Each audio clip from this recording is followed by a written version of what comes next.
अगर आपको अध्यात्म की ऊंचाई पर चढ़ना है तो एक शब्द याद कर लीजिए, सहनशीलता, तितिक्षा।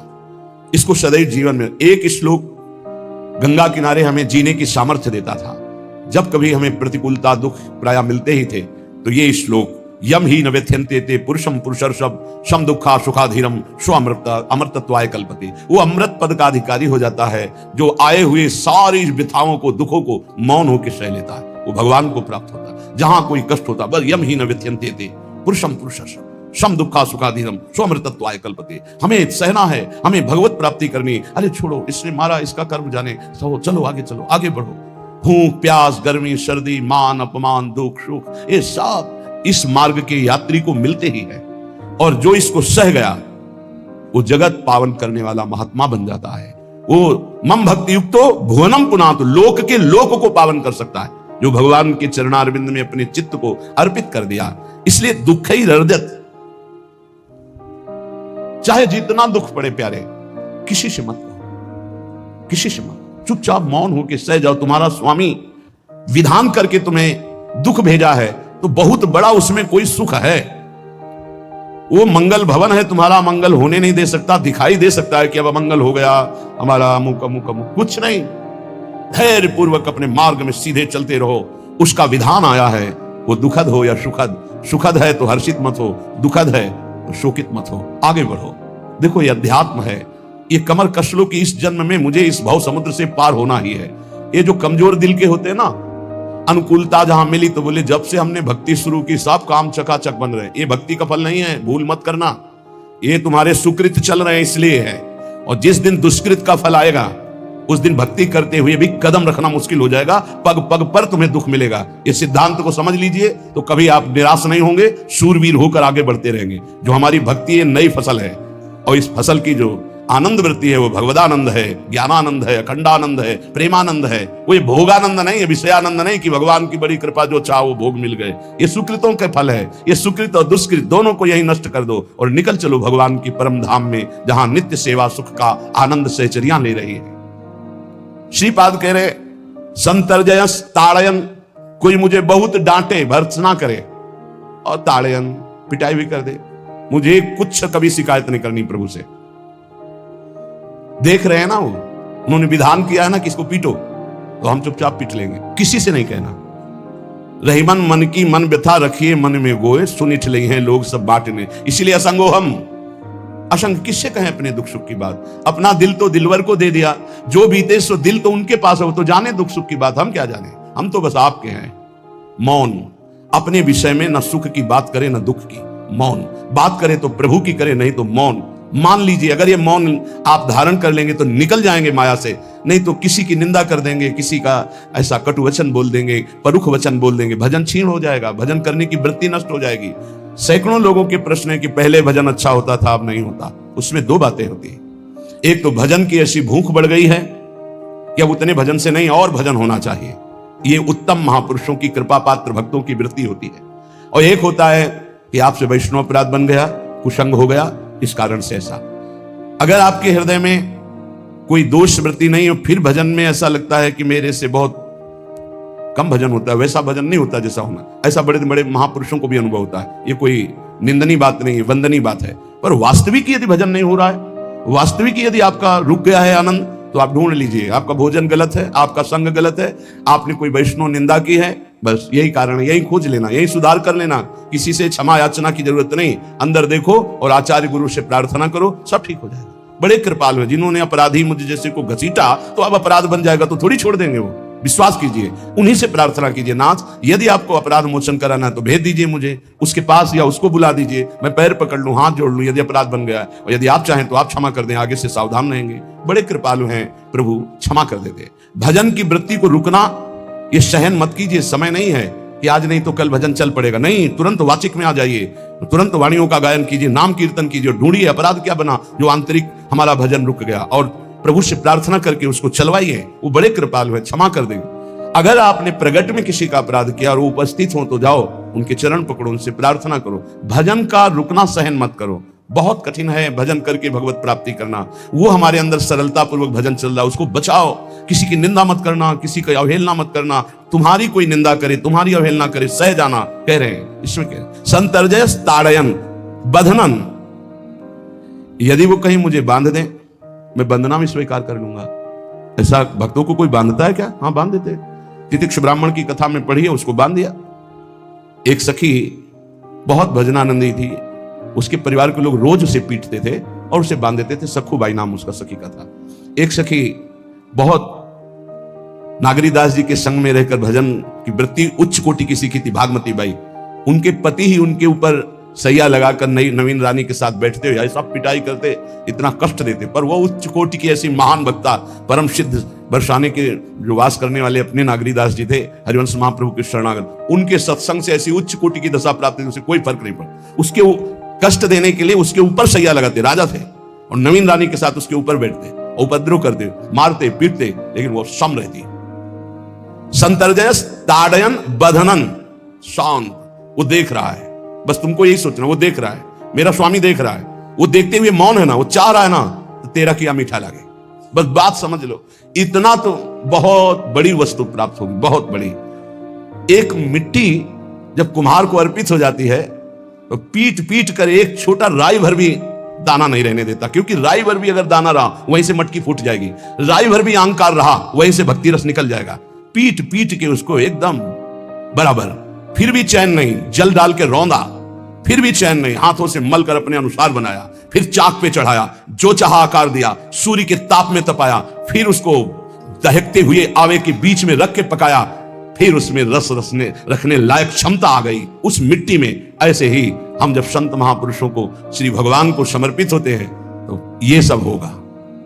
रस रखने लायक हृदय तभी होता है जब आवे में तपता है, इसलिए तैयार रहो। तभी नागरीदास जी ने कहा, बड़ो ही कठिन है भजन ढिग ढरिबो। एक सूरवीर योद्धा की तरह जैसे उसके अंग घाव से युक्त होते हैं, वो कदम पीछे नहीं आगे ही बढ़ाता है, ऐसे भजनानंदी चाहिए। चाहे मुझे चोर कहा जाए, पतित कहा जाए, गाली दिया जाए, मुझे मारा जाए, बांध लिया जाए, तो भी मैं भगवान पर दोषारोपण नहीं करूंगा। मैं यही निश्चय करूंगा, प्रभु मेरे देख रहे हैं, जोई जोई प्यारो करे सोई मोहि भावे, उनका विधान परम मंगलमय है। अंतः क्लेश मतीव दुस्सह तरम प्राप्नोति नाना विधि। मुझे अंदर से भी बहुत पीड़ा दी जाए, काम पीड़ा, क्रोध पीड़ा, लोग बाहर से तो ये दिया जाए और अंदर से भी ये दिया जाए, तो भी हे प्रिया जो आपसे नहीं कहूंगा। प्रेम में कभी शिकवा शिकायत नहीं होती, ना इष्ट से और अपने प्रीतम के विधान से दिए हुए कष्ट को हम दूसरे से कह दें। धिक्कार हमारी प्रीति को, प्रीतम सहावे और मैं दूसरे से शिकायत करूं?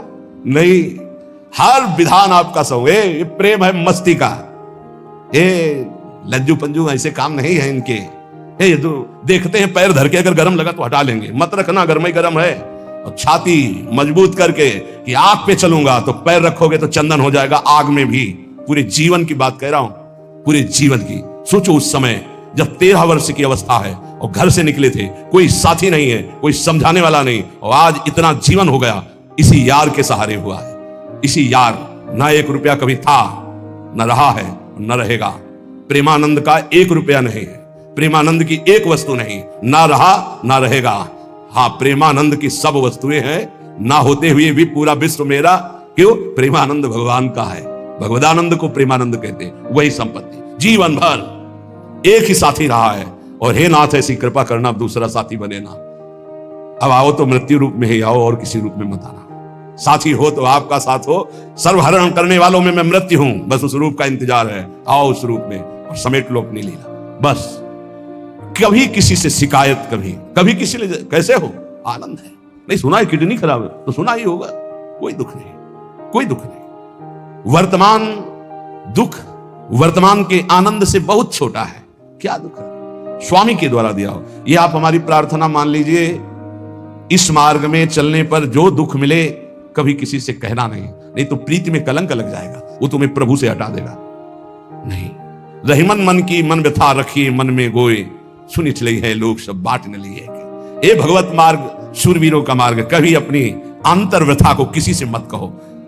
जीवन में अगर कोई हमें कष्ट दे रहा है तो हमारा कर्म है, ना कि कोई व्यक्ति। ये बिल्कुल सिद्धांत तक चर्चा समझ लो।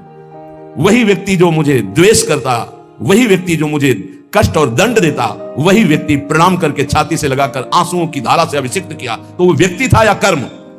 जब कर्म भोग हो गया तो वही हृदय से लगा के अश्रुधारा से क्षमा कीजिए, बहुत ऐसा ऐसा नहीं नहीं, आप तो बड़ी कृपा की। व्यक्ति कभी कष्ट नहीं देता, मेरा कर्म उसके ऊपर सवार होकर मुझे दंड देता, इसलिए मैं किससे कहूं? अपनी जबान से दांत कट जाए तो किससे कहूं? ये जो दांत, इससे जबान हमारी पीड़ा को किससे कहूं? अब अपने हाथ से चोट लग जाए किसको कहूं? ऐसे सब आत्मा स्वरूप हैं, हमारा कर्म ही उनके ऊपर सवार होकर हमें दंड दे रहा है। इसलिए भाई श्रीपाद का सिद्धांत जो कह रहे कि अगर भगवत प्रेम प्राप्त करना है तो मुंह बंद। 22 बाजार में कोड़े मारे गए, एक बार भी श्री कृष्ण से नहीं कहा। पूज्य भाई जी महाराज का जीवन कष्टमय है, कभी श्री कृष्ण से नहीं। बाबा नहीं सह पाए, बाबा ने श्री कृष्ण से कहा, श्री कृष्ण चंद्रजू से, ये क्या है, इतना कष्ट क्यों दे रहे हो उनके शरीर को? तो मुस्कुरा दिए, बोले मैं नहीं दे रहा हूं, ये तुम्हारे कर्म का फल भाई जी भोग रहे हैं। ऐसा बोले हाँ। सीधे अस्पताल गए, भाई जी से कहा ये आप हमारा प्रारब्ध क्यों भोग रहे हैं? तो कहा आज ये कौन सा खेल रच रहे हो बाबा, क्या बात कर रहे हो? जीव का अपना कर्म भोगना होता है, किसी और का निजीकृत कर्म भोग? तो उनका आप हमको बहका नहीं सकते, हमें परम तत्व से पता चला है कि आप हमारे कर्म। तो हंस दिए भाई जी और बोले देखो हमें कोई फर्क नहीं पड़ता, आपको फर्क पड़ जाता। आप चढ़ो, जिस साधना की चढ़ाई पर चढ़ रहे हो चढ़ो, मंगलमय श्री कृष्ण तुम्हारी यात्रा को पूर्ण करें। हम तो अस्पताल में पड़े पड़े प्रिया प्रीतम के साथ खेल रहे हैं, कोई फर्क नहीं पड़ रहा। ये बड़े महापुरुषों ने अपने कष्ट की तो बात जाने दो, दूसरों के कष्टों को लेकर भोगाए। हम जरा सा कष्ट आ जाए तो बोले हमारी अंदर श्रद्धा थी अब खत्म हो रही क्योंकि कष्ट आने लगा। उसमें भगवान का क्या दोष है? वो तो बड़े कृपालु हैं कि ऐसे पापात्मा होने पर भी मुझे महात्माओं का संग दिया, धाम का वास दे रहे, नाम जपवा रहे हैं। अब हमारे पूर्व प्रारब्ध हमें कष्ट दे रहे हैं, इस समय भी वो हमें दुलार कर रहे हैं। जीव समझता नहीं, केवल दोषारोपण भगवान और भगवत मार्ग पर कर देता है। इसलिए उपासक को अंतः क्लेशमति व दुस्सहतरम, ये जो आप काम क्रोध से जल रहे हो ना, ये तपस्या है, इसका बहुत बड़ा लाभ मिलेगा। और अगर भोग रहे हो ना, गिर रहे हो, पतित हो रहे हो, तो वो सुख नहीं, वो शांति नहीं, वो विश्राम नहीं है। एक बात ध्यान रखना, इस शब्द को याद रखना। ऐसे रहने पर भी हमारे द्वारा जो भी, वो हमारे स्वामी ऐसे लेते हैं, जन अवगुण प्रभु मान न काऊ, दीन बंधु अति मृदुल स्वभाव। कल शाम के पूज्य परमहंस राम मंगलदास जी की वाणी का चिंतन हो रहा था, उसमें कह रहे कि जो 30 मिनट भगवान नाम कीर्तन कर लेता, मेरी बात पर विश्वास रखना हो, उसको भगवत प्राप्ति होगी। 24 घंटे में 30 मिनट नाम कीर्तन कर लेता है और अन्य समय विस्मरण रखता है, तो 30 मिनट का नाम कीर्तन उसे भगवत प्राप्ति करा देगा। तुम्हें जो पाठ प्रिय हो, 30 मिनट पाठ कर लोगे, भगवत प्राप्ति हो जाए, कर लो। और बहुत पहुंचे हुए महापुरुष जिनके चरणों में अपार श्रद्धा है, आप लोग तो रात दिन लगे, आपको भगवत प्राप्ति नहीं होगी। चूक हो जाएगी तो जन अवगुण प्रभु मान न काऊ, दीन बंधु अति मृदुल स्वभाव। अग्नि की ज्वाला के समीप रुई का पहाड़ कितनी देर टिकेगा? कितनी देर टिकेगा? उसके ताप में झुलस जाएगा। ये अग्नि की ज्वाला है भगवान नाम कीर्तन, भगवत यश गुणगान। तो जैसे किसी को लगे कि वो नाम जब भी करता है वो रुचि पूर्वक पाप करता है, असंभव। नाम जापक रुचि पूर्वक पाप कर ही नहीं सकता, उसका हृदय जलेगा। पक्का आप जप करके देख लीजिए, आप जप कीजिए नाम, और फिर आपसे पाप जब बनेगा तो आप फिर हालत अपनी देख लीजिएगा, बार बार हृदय जलेगा, नहीं नहीं नहीं। एक दिन वो नहीं सिद्ध हो जाएगा और आप निर्विकार हो जाएंगे। इसलिए अंतः क्लेश, अगर बुद्धि मति हो, अति अंदर क्लेश आ रहा है, कभी काम आ रहा है, कभी क्रोध आ रहा है, कभी लोभ आ रहा है, कभी मोह आ रहा है, ये आता रहेगा जब तक भगवत साक्षात्कार नहीं होगा। ऐसा मत समझो कि 2-4 महीने जब करेंगे तो हम सिद्ध हो जाएंगे, ये आता रहेगा। ये बहुत भागवतिक शक्ति से संपन्न है विकार, कोई साधारण नहीं है कि तुम माला जपोगे वो नहीं आएगा। माला जपते समय ही आएगा वो। ये भागवतिक शक्ति से संपन्न, काम क्रोध लोभ मोह तब त्रिभुवन को प्राप्त कर रहे हैं। ये भगवान के पावर से शक्तिमान है। तुम्हारा अहंकार जब गलित हो जाएगा तो इनका आना ही बंद हो जाएगा। जब तक अहंकार रहेगा तब तक ये आते रहेंगे।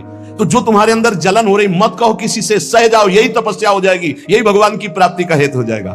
प्रभु के लिए थोड़ा कष्ट सहकर आप आगे बढ़कर देखिए वो कितना आपको प्यार देते हैं। यही कष्ट सहना है, आंतरिक विकारों को सहना, बाहरी प्रहारों को सहना, कभी किसी से ना कहना, ये भक्तों का स्वभाव। मौन, इसीलिए वाणी से मौन, कुछ ना बोलना। हमने एक संत भगवान को देखा, 22-23 वर्ष पहले वृंदावन में, कच्चा मार्ग था, एक बोरा रखते थे ऐसे, पागलों जैसा भेष था। तो जब रात्रि के 11 बजे वापस यमुना किनारे से प्रसाद पाके यमुना किनारे गए, यमुना किनारे से जब लौटते थे तो उनको देखते थे अकेले वो बैठे रहते थे। उनकी मुद्रा देख के लगता था भगवदानंद में डूबे हुए। नजदीक बैठे, बोरा उठाया, चल दिया। अमित पीछा छोड़ने वाले थे नहीं, पीछे तो उनका क्या बात है, क्यों पीछे? अब संत वेश हमारा भी तो मर्यादा से ही बोलेंगे, कुछ नहीं, केवल जानना चाहते हैं आपको। तो कालीदह की इधर एक तमाल का पेड़, जो श्वेत रंग का एक वृक्ष है, उसका मुझे नाम नहीं याद आ, गुलर जैसा, और वो तमाल में लिपटा हो, अब भी है। दाहिनी तरफ है ये जो खाली जगह पड़ी ऊंची, जो अपने दाहिनी तरफ बर्फ फैक्ट्री के आगे जाते हैं, उसी के नीचे बैठे हैं। तो हमने पूछा आपकी स्थिति देखकर मुझे लगता है आप हर समय भगवदानंद में डूबे रहते हैं। बोले जब लगता है तो प्रश्न क्यों करते हो? हमको आपकी वेशभूषा देखकर। तो बोले जगत से बचने के लिए ये वेशभूषा है। एक बोराय से, जैसे कोई बीनने वाले होते हैं, कबाड़ बीनने वाले, ऐसे बोराय से लड़के थे, एक गमछा लगाए हुए थे, पूरा शरीर खुला, कोई साधु का वेश नहीं, कोई चिन्ह नहीं, और उनकी स्थिति भगवदानंद में थी। उनका ये किसके उपदेश, किस मार्ग के उपदेश, किस इष्ट की आराधना से आपको ऐसी स्थिति प्राप्त हुई? बोले प्रथम पूज्य श्री स्वामी राम सुखदास जी महाराज का सत्संग हुआ, इष्ट देव श्री कृष्ण, इष्ट ग्रंथ गीता, उसी की कृपा से मुझे ऐसा, मैं भारत के हर तीर्थों में वास करता हूं, भ्रमण करता हूं, असंग रहता हूं, और यही वेशभूषा रहती है बड़ा अंदर से। तो भोजन प्रारब्धवशात जो सामने आ जाता है उसे पा लेता हूं, नहीं आता भूखा रहता हूं। तो अगर हम मधुकरी ले आवे कभी आप जिससे, तो पालेंगे? बोले दे देंगे तो पालेंगे। दूसरे दिन मधुकरी लेकर, रोज हमारी उनके चरणों में श्रद्धा, क्योंकि उनका रहना और चिंतन दोनों, रहनी और चिंतन बड़ी प्रशंसनीय, जो वीतराग परमहंस हो गया अक्षरशः वैसे, कुछ पास नहीं, केवल बोरा, वो नाटक के लिए बोरा की कोई समझे कबाड़ बिनने वाला, और एक गमछा से रंग बिरंगा, बस कुछ नहीं, कोई भागवतिक चिन्ह नहीं।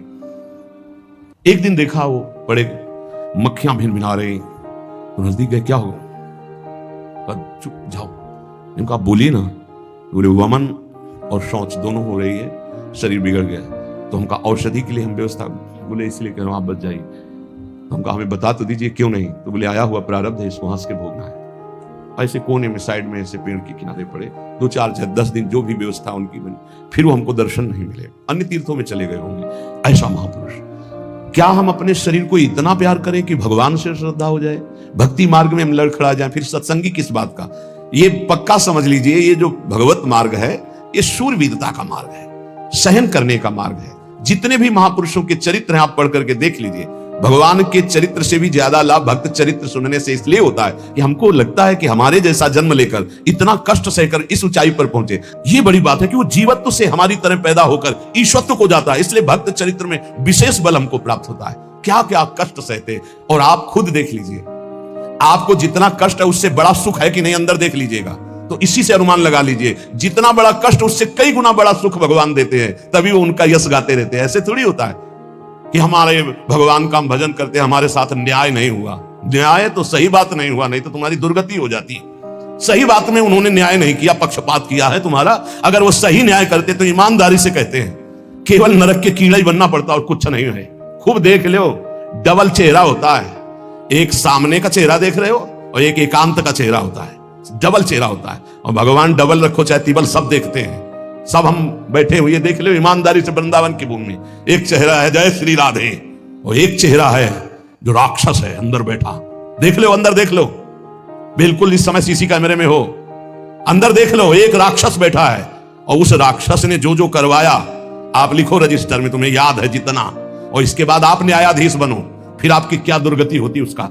इससे ऐसे होता है, हे प्रभु, तभी त्राहिमाम मचता है, तब उनकी कृपा नजर आती है कि बोले भगवान ने न्याय नहीं किया। हम कहते हैं सच्ची बात तुम कह रहे हो प्यारे, न्याय नहीं किया इसीलिए बचे हुए हो। अगर वो न्याय कर देता, पक्षपात न लेता तुम्हारा, तब तुम्हारे होश उड़ते, चाहे जो कोई हो, अपना रजिस्टर जांच के देख लो।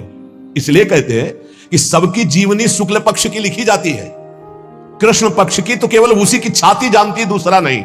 हृदय में जितने विकार, हृदय में जितना अंधकार, हृदय में जितना कूड़ा करकट, वो तो हम जानते हैं कि हमारी स्वामिनी की कृपा ने कितना निर्मल किया है। तब उनकी स्वामिनी जू मुझ जैसे अपराधी के अपराधों का विस्मरण करके आप ऐसी कृपा, तो आपको लगता है कि संतों की एक दैन्य भाषा होती है। नहीं, ईमानदारी से संत कभी झूठ नहीं बोलते। जैसे कह रहे हैं कि मौसम कौन कुटिल खलकामी, तो अंतर यह होता है कि आंख में जैसे थोड़ा पड़े तो बहुत बुरा लगता है, और पीठ में इतना बड़ा तिनका चला जाए तो कुछ समझ में नहीं आता। संतों का हृदय आंख जैसा होता है, थोड़ी सी भी गलती में हाय हाय मच जाता है, धिक्कार है तुम्हारे जीवन को, अपने को तुम क्या समझते हो, क्या है तुम्हारे अंदर विचार। और जो मलिन अंतःकरण वाला था, भारी भारी पाप करके भी उसको पश्चाताप नहीं होता। संत जनों को एक पाप की जरा सी वृत्ति की आभास स्फुरना, वो पूरा पाप नजर आने लगता है उनको, क्योंकि इतना निर्मल हृदय होता है। तो सच्ची कहते हैं कि जैसे घोड़ों की लगाम पकड़े हुए श्री कृष्ण अर्जुन की बैठे हैं, ऐसे अपने भक्तों की लगाम पकड़कर बैठ जाते हैं, तो यात्रा अध्यात्म की ऊंचाई की चलती, किसी की सामर्थ्य नहीं। इसलिए सब भक्त ऐसे तो आपको मिलेंगे। जहां सामर्थ्य की बात है वहां केवल श्री भगवान की कृपा है। इसलिए बाहर की पीड़ा और अंतर की पीड़ा अपने प्रीतम के द्वारा दी हुई मानकर सह जाओ, तो आगे प्रीतम तुम्हारा स्वागत करने के लिए खड़े, पक्का समझ लेना, पक्का। और वो देंगे ये पीड़ा। क्यों देंगे? इसी पीड़ा में पता चलता है कि तुम्हारे मन की सुई किधर जा रही है। प्रताप राय जी महाभागवत थे, बड़ा चरित्र है। उनके यहां एक व्यापार चलता था कुल परंपरा से कि आपको अगर रुपए की जरूरत है तो आप अपना स्वर्ण आभूषण या कुछ रख जाइए गिरवी और रुपया ले जाइए, और ब्याज से तो रुपया दे जाइए, अपने मूल गिरवी ले जाइए जो रख के गए हो। यही उनकी कुल परंपरा से चल। तो उसी के आधार पर कुल परंपरागत कर्म कर रहे थे, निरंतर नाम जब भगवत आराधन में मगन। अब नाम जब भगवत आराधना और ईमानदारी से कार्य, तो बड़ा सब खूब धन संपत्ति हो, बहुत आनंद, और भक्तजनों के खूब भोजन होते, भंडारे होते। तो जो चिढ़ने वाले जलने वाले लोग हैं वो जलते थे कि करता तो ये कुछ है नहीं, खूब जय जय मच रही है चारों तरफ, इसको नष्ट किया जाए। ये किसने बीज बोया? अरे बोले दुष्ट स्वभाव ने। नहीं नहीं नहीं नहीं, भगवान ने। किनको हुस्काया? डंडे को। क्यों? अब झंडा फहराओ मेरे भक्त के यश का। उनके हृदय में जलन हुई। वहां का काजी और मिल गए 3 लोग और, उन्होंने कहा कि इसको नष्ट किया जाए। बोले बस आप सहयोग दो, नष्ट तो पक्का। बोले कैसे? बोले प्लान तो सब हमारा बन गया है। अब झोली में कंकड़ भरे, प्रताप राय जी बेटी का ब्याह है, 10,000 मुद्रा चाहिए। बोले गिरवी? बोले है स्वर्ण मुद्राएं। अब वो इतने ईमानदार, विश्वास, बोले बॉक्स रखा रहता है उसी में रख दो, दस्तखत करो, 10,000 रुपए लो, ब्याज सहित दे जाना, अपना ले जाना। थोड़ी देर बाद दूसरा आया ऐसे, फिर तीसरा आया, वो तो उनका व्यापारी था। 5 दिन बाद वापस आया और काम बन गया, ब्याज सहित ये रुपए लो, हमारा आभूषण वापस करो। बोले जहां रख गए थे वैसे उठा लो। बॉक्स से उठाया ऐसे, अरे देखो कितना नाटक करता है, माला जपता है, भगत बनता है, हमारे स्वर्ण आभूषण हटाकर कंकड़ पत्थर भर दिए। अब लोग तो आश्चर्यचकित हो रहे थे कि ये भगत जी तो ऐसे है नहीं। इतने में दूसरा आया, उसने भी वही नाटक शुरू। तीसरा आया, उसे अब तो पक्का हो गया कि पाखंड करता है। लोगों की श्रद्धा को कपूर कहा गया है। कपूर ऐसे बाहर रखो ना तो उड़ जाता है ना, ऐसे ही श्रद्धा है, अगर उसको आप मजबूती, विश्वास की मजबूती में नहीं रखोगे तो श्रद्धा उड़ जाएगी। अब तो सब कहने लगे कि प्रताप राय तो बहुत ही पाखंडी निकला। अब हाहाकार मच गया। इसके बाद काजी, वो तो सब मिले हुए थे, काजी ने बादशाह के सामने बात पेश की। काजी के इशारे से बादशाह ने हुक्म दिया इनको बंदी बना लिया जाए, सारी संपत्ति जब्त कर ली जाए। अब राज सैनिक बंदी बना लिए प्रताप राय जी को, सारी संपत्ति जब्त होने लगी। तो उन्होंने अपनी पत्नी से इशारे से कहा ठाकुर जी लो, भाग जाओ अपने मायके, ठाकुर जी को बचाओ। ऐसी स्थिति में याद क्या है? ठाकुर जी को बचाओ, उनका भोग राग चलता रहेगा, हम तो जेल में कष्ट भोग लेंगे। ऐसा ही हुआ। वो पीछे की खिड़की से अपने ठाकुर जी को लेकर सब तहस नहस हो गया। म्लेच्छ सेना साहब नष्ट भ्रष्ट कर दिया, बंदी बनाया, उनको ले गए, जेल में डाल दिया। कुछ लोगों ने कहा कि महाराज अभी ठाकुर जी अष्ट धातु के हैं, बहुत महंगे हैं, उनकी पत्नी इसीलिए लेके भाग गई है। मायके से पत्नी को भी बंदी बनाया, ठाकुर जी को भी संपत्ति के रूप में जब्त किया, और जहां संपत्ति थी वहां गोदाम में ठाकुर जी को ऐसे जिससे संपत्ति डाल दी वैसे डाल। जब पत्नी नजदीक हथकड़ी बेड़ियों के सहित, और वो तब एकांत जब हुए तो उनका प्रभु आज तक मैंने कभी आपसे मांगा नहीं और कोई शिकायत नहीं की, बस एक कष्ट है इस समय कि आपको गोदाम में डाल दिया गया है। हम प्राणों से अधिक आपको प्यार करते हैं और आपको भोग नहीं लगेगा, आपकी सेवा नहीं होगी, ये हम बर्दाश्त नहीं करेंगे। प्रभु कुछ उपाय करो जिससे आपकी सेवा, अगर हमें ये पता भी चल जाएगा कि आपको भोग लग रहा है तो आजीवन हम पति पत्नी को जेल में रखो, मुझे कोई कष्ट नहीं। प्रभु ये सब कुछ हुआ, मुझे कोई कष्ट नहीं, आपको भोग नहीं लगेगा, इस बात से मैं जीवित नहीं रह पाऊंगा। भगवान देर थोड़ी लगी युगल सरकार गलबैया दिए हुए, इस स्थिति में भी तुम्हें मेरी चिंता है, तुम्हें अपने अपमान की, अपनी संपत्ति जब्त की, अपने जेल की दुख की कोई चिंता नहीं, मेरी चिंता है। वही साक्षात्कार हुआ। अब तत्काल, अब वो तो चाबी बदलने वाले हैं ना, ज्ञानी मूढ़ न कोय जस जय का रघुपत करे तस ताही क्षण होए, बोले भी हसी महेश तब ज्ञानी मूढ़ न कोय। उस वहां का जमींदार जो था उसने कहा ऐसा हो ही नहीं सकता, यह सब गलत है, पाखंड रचा गया है प्रताप राय जी के प्रति। बादशाह के सामने विरोध प्रकट कर दिया, नहीं सही जानकारी जांच हो। बादशाह ने उन तीनों को बुलाया और कहा फांसी पे चढ़ा देंगे यदि सही नहीं बोलोगे। सही सही बोल दिया कि उसमें सोना तो रखा ही नहीं था, कंकड़ रखे थे। काजी की ये सब बात थी। काजी को दंड दिया गया, तीनों को बंदी बना लिया गया, प्रताप राय जी को पूरा नुकसान सहित सब अर्थ दिया गया और बड़ा सम्मान किया गया। फिर जीवन, ये घटनाएं भक्तों के जीवन में आती है किस लिए? भगवत साक्षात्कार कराने। भगवत साक्षात्कार जेल में प्रताप राय और उनकी पत्नी को हुआ।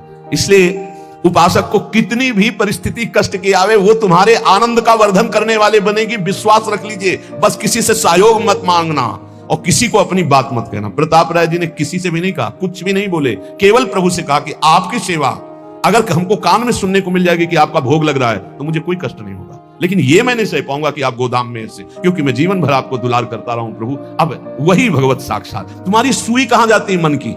कष्ट की स्थिति में कोई मित्र, कोई रिश्ते नातेदार, कोई पावर काम आता है या भगवान की तरफ जाए? अगर भगवान की तरफ तो जीत गए, और अगर संसार की तरफ ऐसे भी मिलने, आप बिल्कुल फोन कर देना, हम तुम्हें अमर कर देंगे। नहीं, फाड़ के फोन नंबर फेंक देना, कि हम रखेंगे भी नहीं ऐसा नंबर। जब कोई नंबर नहीं होता तब हरि का नंबर लगता है। जिसके पास किसी का फोन नंबर नहीं होता उसका हरि का नंबर लगता है। ध्यान ले दो, कलयुग है इसीलिए सबके पास नंबर भेज दिया है। सबके पास नंबर है क्योंकि हरि से फोन नहीं कर सकते। हरि का फोन जानते हो कैसा होता है? जब आर्थ होकर अनाथ भाव से असरण शरण कोई नहीं मेरा, तब हा नाथ, वो फोन नंबर भाव से मुझको पुकारे तो भाव से बेड़ा पार है। भाव पूरित टेर ही करती मुझे लाचार है। भाव बिना भगवान आवाजें नहीं सुनते। भाव सुनी पुकार भगवान नहीं सुनते। भाव कब आता है? बाजार में थोड़ी मिलता है। किसी से हमारा संबंध नहीं। ये जीतना है तो ये बातें पकड़ लो सत्संग की। कोई विपत्ति दुख आने पर अगर किसी का नंबर आपको याद आवे कि अगर हमें विपत्ति आएगी तो कौन सा नंबर याद आएगा? बोले अमुक का, उसको डिलीट कर दो। नहीं, अमुक का नंबर नहीं रखेंगे हम, श्री जी का। श्री जी का नंबर क्या है बताया तुम्हें? क्या है? बस कोई नंबर नहीं तो श्री जी का नंबर। हे लाडली, हे प्रिया जी, कोई है ही नहीं। अब अपना कोई है ही नहीं तो कौन है? सच्ची बताते हैं, एकदम नंबर 1 घंटी में फोन उठा लिया जाता है। 1 घंटी। गजेंद्र ने जब देखा कि कोई मेरा सहयोगी नहीं, हारी जी नहीं पहुंच पाया, काम हो गया। हरि पूरा नहीं कर पाए, काम हो गए। गोविंद यही प्रकट हो गए, वस्त्रावतार। ये नंबर है हरि का। जब तक पांडवों की तरफ, भीष्म की तरफ नंबर नहीं लगा, दांत तक पकड़ा नंबर नहीं लगा, और जब छोड़ दिया कहा गोविंद, बस नंबर लग गया। ये है भगवान को पुकारना, ये है भगवान तक आवाज पहुंचाना। कोई हमारा नहीं, यही तो हमारी साधना है। और यहां मान नंबर लिखे चले जा रहे हैं, व्यवहार बनाए चले जा रहे हैं, डायरी बनाए चले जा रहे हैं। इतने नंबर, ये सब क्या करोगे? ये सब नरक पहुंचाएंगे नंबर। एक केवल हो हरि शरणम, बस सब काम बन जाएंगे। बोले नहीं, सहयोग होता है। इससे क्या सहयोग होता है? अगर बात बिगड़ जाए तो अंग रक्षक ही सूट कर देता है। और कौन? अंग रक्षक ही सूट कर देता है। अगर वो चाबी बदल जाए ना तो रक्षक ही भक्षक बन जाता है। किससे रक्षा चाहते हो? जो काल का भी शासन करने वाला है, उससे रक्षा चाहो। देखो सच्ची बात, ये केवल प्रवचन नहीं कर रहे, हृदय की बात कह रहे। मान लीजिए मेरे प्रभु ऐसे कोई महान नहीं है। वो जिसको महान करते हैं वही महान हो जाता है प्यारे। ऐसे हाथ हटा ले तो सब हान ही हान है, कोई महान ही नहीं है। महान है वो हटा ले तो बस उन्हीं से महान है। सच्ची कहते हैं उन्हीं से बहाल है। दबी बात खुल जाए तो असलियत समझ में आ जाए। और वो जानते हैं, और वो जानते हुए हमें नमस्कार करवा रहे, प्रणाम करवा रहे, भोजन दिला। अरे जय बोलो उनकी। हमारे साथ भगवान ने क्या किया? अरे तुमने भगवान के साथ क्या किया? कितनी कृपा की भगवान ने। इतने अपराध का दंड जानते क्या होता है? पूरा जीवन बर्बाद हो जाए। और यहां पूरे जीवन अपराध कर रहे हैं, जीवन आबाद किए हुए हैं ऐसे प्रभु के प्रति। हम इसलिए कह रहे हैं, जो कहते हैं ना हमारी भगवान पर श्रद्धा नहीं रहेगी तो तुम्हारे ऊपर हमारी श्रद्धा नहीं रहेगी। देखो ना कहां श्रद्धा लायक हो तुम, क्या हो तुम। ये हम असलियत कह रहे हैं। ऊपर से चिकना चुपड़ा, अंदर से सब गंदा होता है। भगवान बचावे, नहीं तो मना खष्टान इंद्रियाणि प्रकृति स्थान कर सती। दुर्गति वाले काम होते हैं, दुर्गति वाले। आप जो भी देख रहे हो केवल कृपा देख रहे हो। अगर वो कृपा हट जाए तो कुछ नहीं देखने लायक किसी में भी। जहां कहीं कुछ भी है वो मति की रति गति भूति भलाई। जब जेहि जतन जहां जेहि पाई, सो जानो सत्संग प्रभाऊ। लो कहूं वेद न आन उपाऊ। इसलिए हम कहते हैं ये मत कहो मुझे भगवान पर श्रद्धा नहीं रह गई। भगवान की इतनी कृपा है, हम कैसे तुम्हें बताएं। कृपा ही कृपा है कि वो न्याय ठीक से नहीं करते। किनके साथ? एक बार जो कह दे राधा, एक बार हरि, एक बार कृष्ण, तो पक्षपात ले लेते हैं। अगर पक्षपात ना लेते, ठीक से न्याय करते तो करोड़ों कल्प रौरव नरक मिलता, फिर भी उद्धार नहीं होता। ऐसे आचरण सबके अंदर है, देख लो। 15 मिनट के अपराध से जीवन भर आपको भारत की जेल में सड़ना पड़ेगा। वैसे कितने अपराध हैं उनका जिनको तुम इस कानून से अनुमान लगा सकते हो। वैसे कितने अपराध किए, लेकिन स्वामी ने कभी एक चाटा नहीं लगने दिया और निकाल करके आपको परम पद की तरफ ले जा रहे। कृपा नहीं दिखाई दे रही?